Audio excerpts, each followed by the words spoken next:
السلام علیکم دوستو، حق موجود۔ میں آپ کے فیڈ بیک کا بہت شکر گزار ہوں، اور جس طرح آپ دوستوں کے ساتھ ہماری ویڈیوز کو شیئر کرتے ہیں میں اس کا ممنون ہوں۔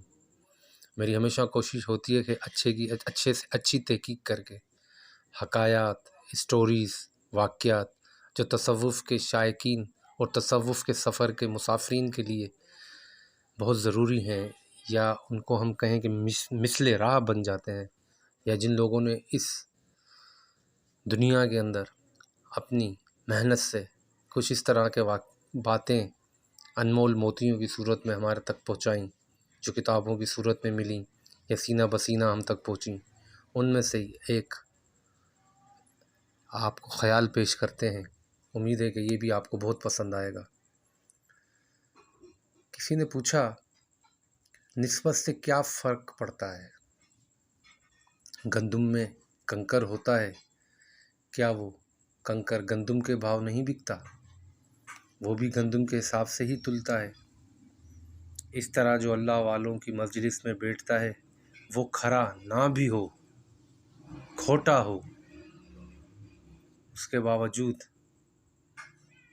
بھی اس کا کچھ نہ کچھ تو تول مول ہوگا۔ انشاءاللہ اس کا حساب کتاب اور بھاؤ اسی گندم کے بھاؤ لگے گا، اور انشاءاللہ وہ بھی اسی طرح بوریوں میں پیک ہو کے تلے گا، گندم یا کندھوں پہ اٹھایا جائے گا۔ اور اگر وہ دور رہا تو آوارہ پڑے کنکر کی طرح پاؤں تلے روندا جائے گا، یا اٹھا کر باہر پھینک دیا جائے گا۔ ایک آدمی نے 2 اینٹیں لیں، ایک اینٹ کو مسجد میں لگایا اور ایک اینٹ بیت الخلاء میں لگا دی۔ اینٹیں ایک جیسے بنانے والے کے ہاتھ سے بنی، اور لگانے والا بھی ایک ہی تھا، لیکن ایک کی نسبت مسجد سے ہوئی اور ایک کی نسبت بیت الخلاء سے۔ جس اینٹ کی نسبت بیت الخلاء سے ہوئی،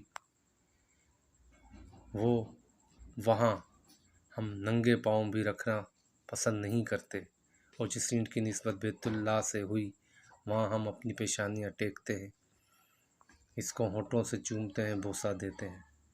دونوں کے رتبے میں فرق کیوں ہوا؟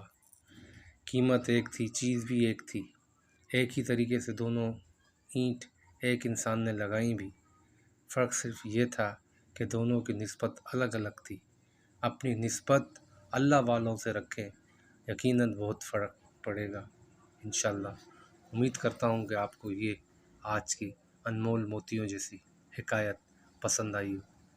پھر ملتے ہیں کسی نئی ویڈیوز کے ساتھ۔ اپنا خیال رکھیے گا۔